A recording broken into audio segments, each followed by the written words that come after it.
আসসালামু আলাইকুম। আমি মাহমুদা সুলতানা ইমন।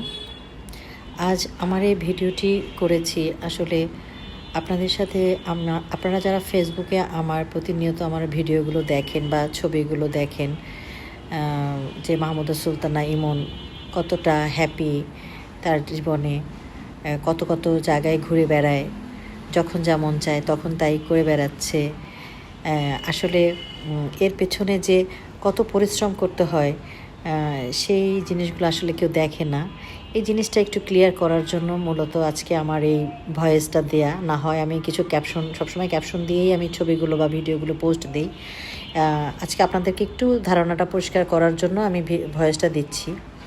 এই যে গত রাত থেকে, অনেক দিন ধরেই হচ্ছে, গত রাত থেকে যেমন ঝুম বৃষ্টি, সারা ঢাকা শহর প্রায় ডুবে গিয়েছে। যাতায়াত ব্যবস্থা একেবারে সংকীর্ণ হয়ে পড়েছে। আপনারা যারা অফিসগামী বা নিত্য প্রয়োজনীয় কাজে যারা বের হন তারা আজকে টের পেয়েছেন, যেভাবে আমি টের পেয়েছি। কারণ আমি প্রায় 3.5 ঘন্টা বসে আমি কোনো যানবাহন পাচ্ছিলাম না।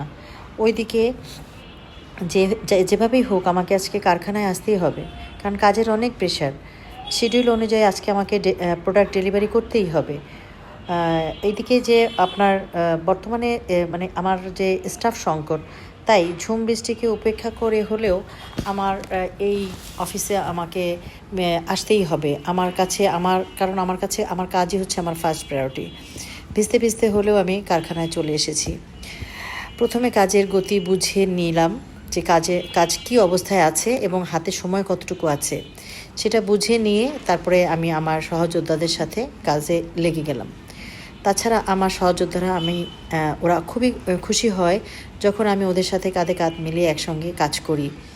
ওদের সাথে কাজ করতে নিঃসন্দেহে আমারও খুব ভালো লাগে। অবশেষে সময়ের আগেই আমরা আমাদের কাজটা কমপ্লিট করতে পেরেছি, এজন্য শুকর আলহামদুলিল্লাহ। তবে একটা উদাহরণ না দিলেই পারছি না। যেমন যখন কোনো প্রদীপ জ্বলে তখন মানুষ কী করে, তখন তার আলোটা দেখতে পায়।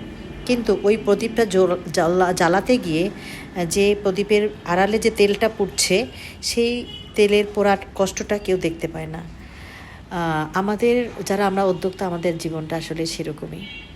আমাদের লাইফস্টাইল ফেসবুকে দেখে আসলে এইভাবে ভাবার কোনো কারণ নেই যে আমরা পরিশ্রম ছাড়াই শুধু এরকম করে ঘুরে বেড়াই। আসলে লাইফটা অনেক কষ্টের, অনেক পরিশ্রমের।